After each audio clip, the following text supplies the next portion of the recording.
Puis pour avoir du fric, il faudrait monter une affaire. Oui, c'est ça, il faudrait du fric. Oui, mais c'est une question de fric au départ. Oui, c'est une question de fric au départ.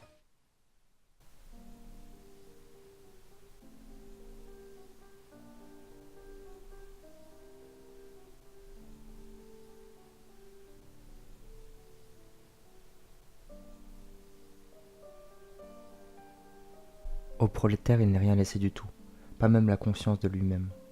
La seule conscience qu'il a est celle de sa condition de prolétaire, de pauvre, d'appartenir à la classe populaire, comme si l'on ne lui laissait d'horizon que celui de sa propre infirmité, de la même manière qu'un malade ne peut penser qu'à sa maladie.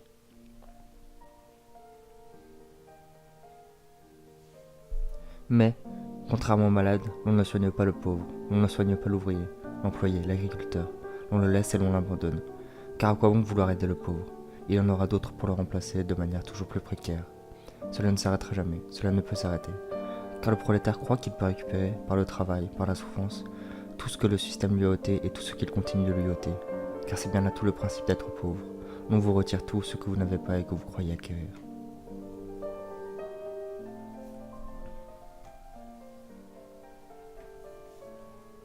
Je ne crois pas au peuple, je crois aux classes. Et de ces classes, on ne parvient pas à se défaire. Et puis n'est-ce pas encore, faut-il indiquer sur un papier la profession exercée par vos parents? Comme si l'on devait vous rappeler toujours que votre identité est celle que vous lèguent vos parents, ouvriers et employés.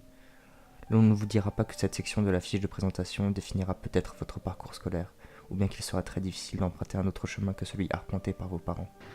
On a pas mis ton âge sur la lettre. Quel âge as-tu? J'ai 14 ans. Toujours et encore, n'être qu'élévation, ne jamais accepter de soi-même la moindre marque d'abandon, la moindre acceptation de votre condition. Ne vivre qu'en révolte, qu'en révolter.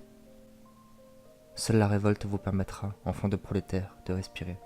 Le refus toujours et encore comme symbole de révolution. Ne faire tourner sa vie qu'autour de la révolte. Si ces quelques mots que je viens de prononcer, à ma façon, maladroite et aveugle,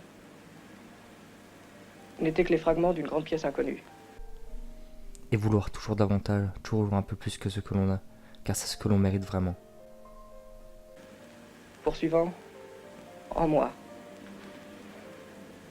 Ouvrier de la production théâtrale mondiale.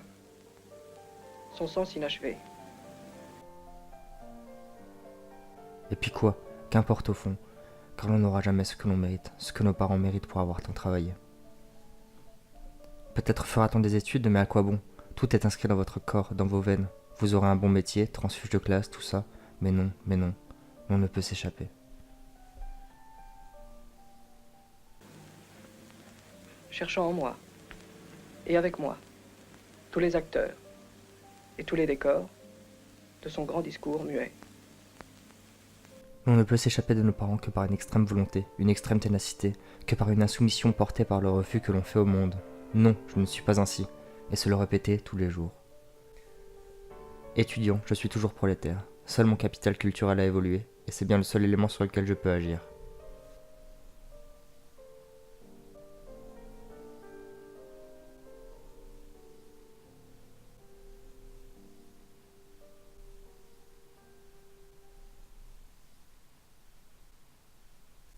Faire de tous les actes des actes de révolte, de révolution même. De toute façon, tout ou presque révolte. Le prolétaire qui se lève le matin alors qu'il n'en peut plus de fatigue effectue un acte de révolte sans en avoir conscience. La mère de famille qui exige que son mari participe davantage aux tâches de la maison effectue un acte de révolte. L'enfant de prolétaire qui se lance dans des études effectue un acte de révolte. Rien n'est anodin. Nous tournoyons dans la nuit et nous voilà consumés par le feu.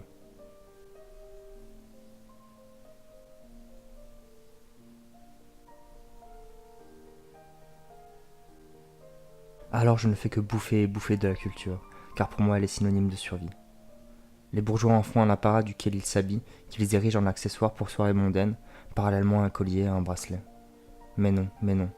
À moi, la culture m'est nécessaire pour me créer une véritable identité, pour me défaire de tout ce dont je suis fait et de tout ce dont j'hérite. Je ne suis que la connaissance que j'ai acquise, car je n'ai rien d'autre au monde pour bâtir mes fondations. J'ai dû tout détruire, toute mon enfance, toute mon adolescence, tout ce qui faisait de moi un prolétaire, du style vestimentaire à la façon de parler, aux habitudes, aux choses que j'écoute, que je regarde. Je porte en moi le désir de trahir ma classe, car elle me rend triste. Je ne veux pas connaître les souffrances de mes parents, alors je dois être savant, pour ne pas apparaître totalement démuni face au monde qui me rejette car je suis enfant d'ouvrier. La classe politique harcèle et veut détruire la classe populaire, et moi je crois échapper à cette destruction parce que je joue du piano. Je cherche à me soustraire à l'abandon du monde parce que je vais au musée. Quand je vais au musée, ce n'est pas pour me distraire, c'est pour exister, pour vivre enfin autrement qu'à travers le revenu de mes parents. Le sentiment de malaise qui m'anime constamment, quand je marche dans la rue, quand je mange, ma manière de manger, de boire, quand j'observe, quand je parle, et qui témoigne de la classe dont je fais partie, s'amoindrit quand je pratique la culture, quand je la vis effectivement. Et c'est ce qui me différencie encore du bourgeois, qui peut se permettre d'aller au musée parce que c'est amusant, pour passer le temps, quand moi je respire grâce à un tableau que je vois. Je m'élève par la réflexion que sa beauté porte.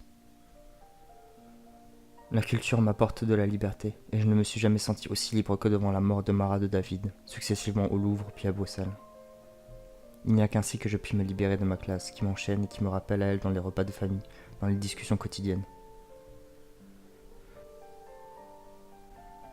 Je hais les discussions quotidiennes, les banalités que même les bourgeois ont et dont même les bourgeois font preuve, mais qui, pour nous, constituent la principale source d'interaction sociale.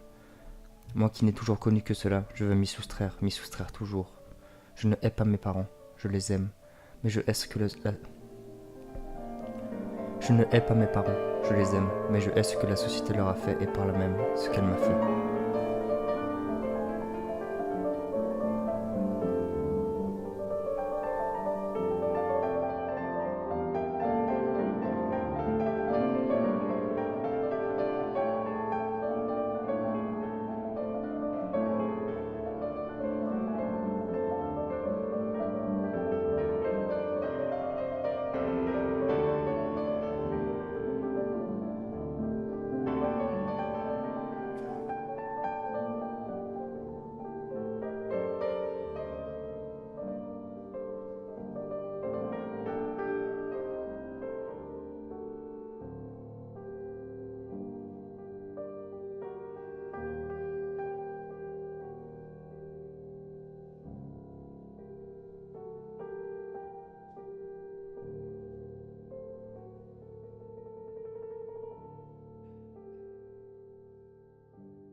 Je t'ai aimé. Je n'ai jamais compris le sens du mot amour, mais peut-être aurais-je fait de même si je l'avais su.